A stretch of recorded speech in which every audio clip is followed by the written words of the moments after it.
매일 아침 우리가 지나치지 말아야 될 뉴스만을 엄선해서 꼭꼭 알아보는 그런 시간이죠. 한동인 기자의 뉴스픽 시간인데요. 뉴스토마토 한동인 기자 나와 계십니다. 안녕하세요. 안녕하세요. 네, 항상 옆집 대학원 아저씨 같이 생긴 우리 한 기자. 예, 제가 그 말만 하면 되게 좋아요. 예?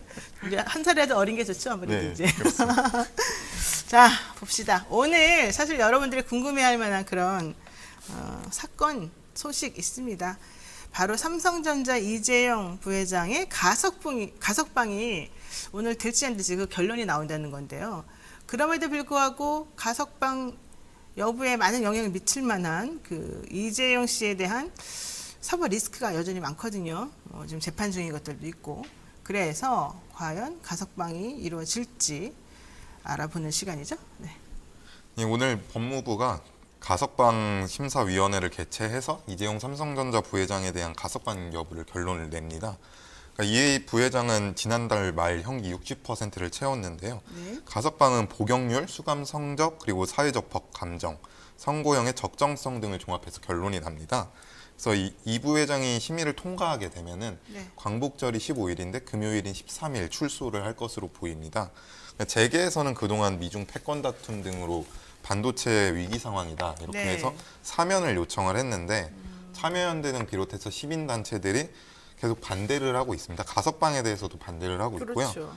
그리고 이게 만약에 이재용 삼성 부회장을 가석방을 한다면 기업 성장을 이유로 이렇게 계속해서 해준다면 기업 범죄가 끊이지 않을 것이다 이렇게 주장을 하고 있습니다. 근데 이 부회장이 가석방이 된다고 해도 경제 활동이 그렇게 자유로운 건 아닙니다. 재범에 발생하지 않는다는 조건 하에 풀어주는 것이고 경제 사범에 적용되는 취업 제한도 적용이 됩니다. 그래서 5년 동안 취업 제한이 걸려 있고 네. 그리고 가석방 신분이기 때문에 해외 출장도 제한이 됩니다. 그래서 이재용 삼성 부회장이 경영에 복귀하기 위해서는 법무부 장관이 취업재산 대상에서 예외를 인정을 해야 되고요. 네. 그리고 아직까지 사법 리스크가 남아 있는데 계열사 부당합병과 회계부정 사건 이게 1심 재판이 이어지고 있어서 네. 목요일마다 법원에 출석해야 되는 상황이고 그 프로포폴 불법 투약 혐의 이 부분이 이달 19일부터 열리게 됩니다. 그러니까는 이제 현재 지금 이재용 그 부회장이 교도소에 수감되어 있는 이유는 그 박근혜 정권 때에 지급했던 이제 돈이 뇌물성이었기 때문에 예. 뭐 이제 여러 가지 다른 물론 제명도 있습니다만은 그렇기 때문에 이제 그와 관련해서 유죄 확정 판결을 받고 수감 중인 거였는데 이거 이외에 이재용 부회장이 지금 현재 경영권 불법 승계 과정에서 혹은 경영권 승계 과정에서 불법적인 방법으로 자금을 조금 운용하거나 이런 그 회사에 또 영향을 미쳤거나 이런 것들이 있기 때문에 그 부분에 대해서 지금 재판이 진행 중에 있고 그것도 만만치 않은 범죄라서 사실은 여기서 가석방이 되거나 풀려나도 또 다시 돌아갈 가능성이 있다는 거잖아요. 네, 그렇습니다.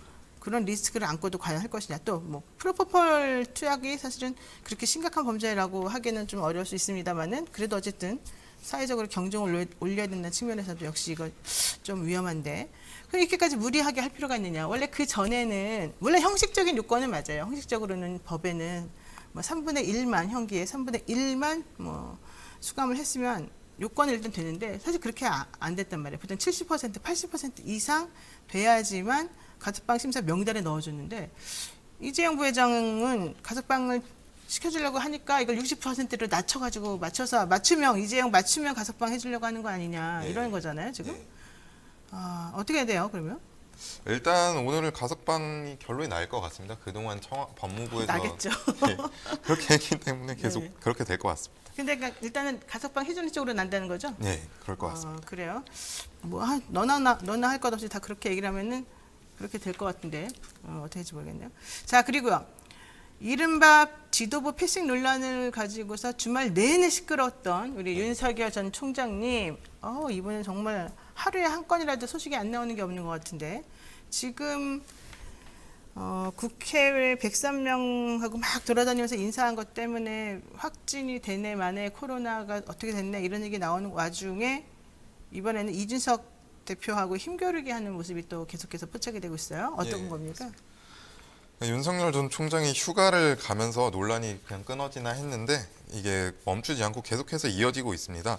지난번 당 봉사활동 당시에 불참하면서 논란이 불거졌는데 이게 마무리되는 듯 싶었는데 이게 진실 게임 양상으로 퍼지고 있습니다. 이준석 대표가 SNS에 윤 전 총장 측 핵심 인사가 다른 주자들에게도 봉사활동 보이콧을 요구했다. 이런 주장을 하면서 갈수록 태산이다 이렇게 얘기를 했고요. 그래서 윤 전 총장 측은 사실이 아니다 이렇게 해명을 했지만 이 대표는 사실로 알고 있다 이렇게 반박을 하면서 확인했다고 그랬죠. 네, 그러고서 나온 게 후쿠시마 발언이다 이렇게 비판을 강하게 했습니다. 근데 원희룡 지사가 이제 보이콧을 받은 당사자로 불려지는데 원희룡 지사가 이 부분에 대해서 정확히 해명을 안 하고 이게 기자들의 질문에 그게 중요한가 확인해드릴 것이 없다 이러면서 이게 사실인 것 아니냐 이렇게 논란이 계속해서 이어지고 있습니다. 그렇군요. 당대표, 원내대표 아무도 없는데 기습 입당부터 시작해가지고 또 이제 입당하면서 어떤 행사하기로 했는데 이준석 대표가 15분 대기하게 해서 또 문제가 됐다가 또 당에서 하는 행사 15분 아무도 참석하지 않아서 문제가 됐다가 두 번째 것도 또 너도 참석하지 말아라 이래서 또 문제가 됐다는 건데 참 복잡합니다. 전부 다 머리를 써서 하는 거겠죠? 단순히 하는 건 아니겠지 우리처럼? 네, 좋습니다. 자, 이것도 좀 이상한 사건이 있었어요. 그 북한의 지령을 받고 미국산 스텔스 전투기 도입을 반대하도록 활동을 했다는 혐의로 국가보안법 위반을 받는 어떤 사람들이 뭐 60명이나 포섭하라는 간첩 혐의를 지금 재판을 받고 있지 않습니까? 예, 그렇습니다. 올해 5월에 국가정보원과 경찰청이 그 충북 청주 지역 활동가 4명의 자택을 압수수색을 했는데요.